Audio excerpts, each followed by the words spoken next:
Utilisateur de ClickSense, je viens de mettre en place une application à vocation commerciale dans laquelle je vais notamment comparer pour chacun de mes commerciaux le chiffre d'affaires et la marge qu'il a réalisé. Je lui ai défini en interne des objectifs à atteindre, soit globaux au niveau de l'année, soit répartis sur chacun des trimestres.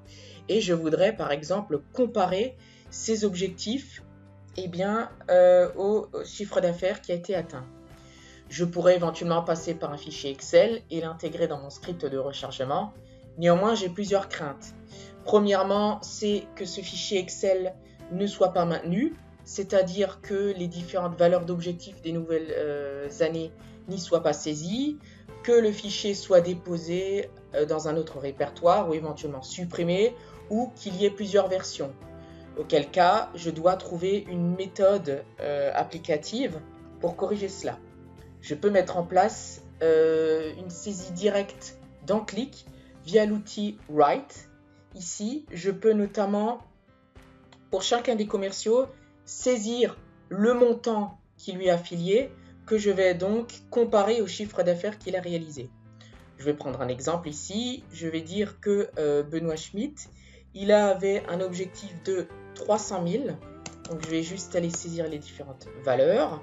Que Charles Brunt, lui, il avait un objectif de 280 000, etc. Donc, je saisis mes valeurs, je fais entrer et je vais valider une fois que j'ai terminé, ce qui va donc avoir pour effet, au niveau de mon tableau, de mon graphique, à côté, d'implémenter les différentes saisies que j'ai réalisées. Alors, bien évidemment, j'ai plusieurs options au niveau de cet outil, donc, qui je le rappelle s'appelle Write.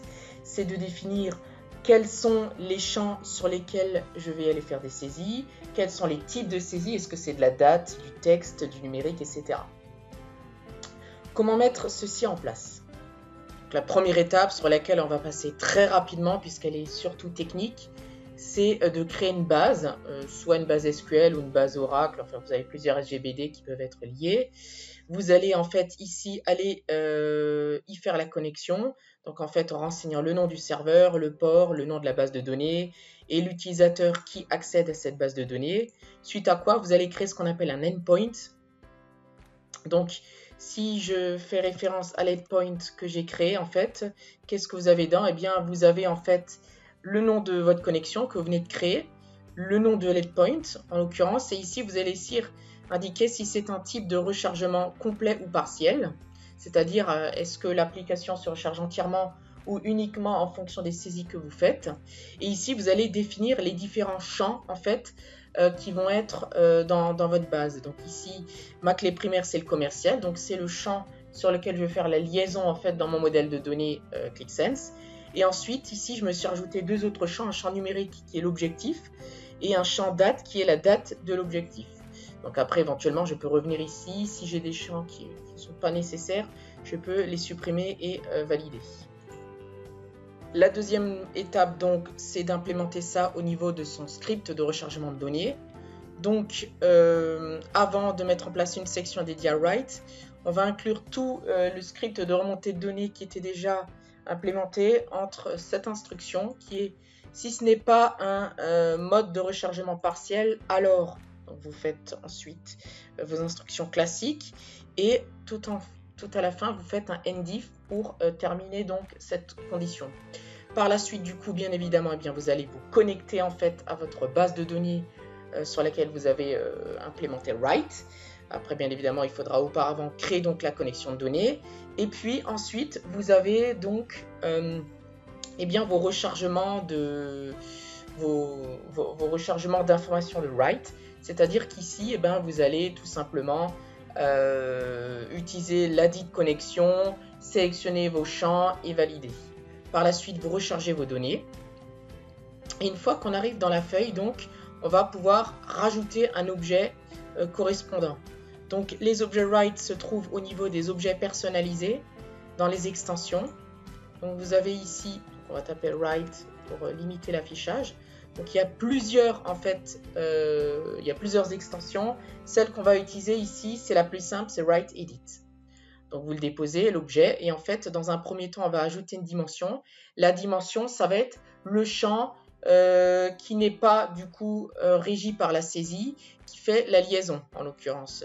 Donc ici, ça va être le commercial. Voilà.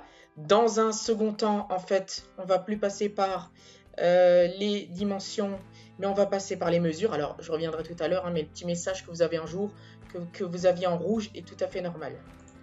Donc, dans la mesure, ici, on va chercher le champ sur lequel je fais appel donc aux saisies. En l'occurrence, ici, il s'agit de l'objectif sur lequel je vais mettre un max. Donc, bien évidemment, ici, il y a déjà des saisies. Donc, c'est normal qu'il m'a récupéré les montants en question. Bien évidemment, j'ai en mémoire en fait que write peut également gérer de l'historisation, c'est-à-dire si une donnée en fait a évolué au cours du temps ou si elle a été supprimée, j'ai la possibilité de la retracer également. Donc, s'il y a besoin de plus d'informations, je vous laisse bien évidemment revenir vers nous. Et j'ai ensuite plusieurs modifs à effectuer ici. Donc déjà, de reformater les nombres, de dire en fait qu'il n'y a éventuellement pas de décimale, que les champs sont de type numérique, et est-ce que je peux les éditer? Et si je les édite, comment? Est-ce que c'est à travers des listes déroulantes, à travers des pop-up, des checkbox? En l'occurrence, moi, je vais laisser du texte libre. Voilà. Et je vais dire que j'ai pas de décimale. Voilà.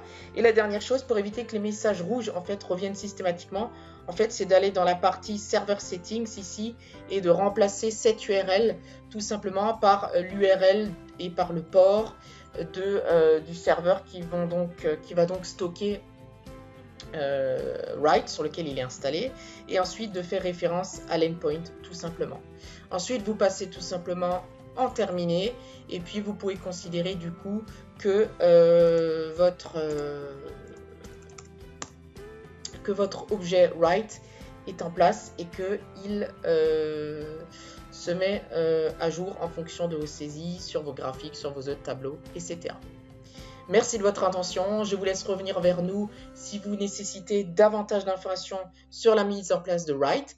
Nous avons déjà réalisé un certain nombre de webinaires à ce sujet que vous retrouverez également sur notre chaîne YouTube.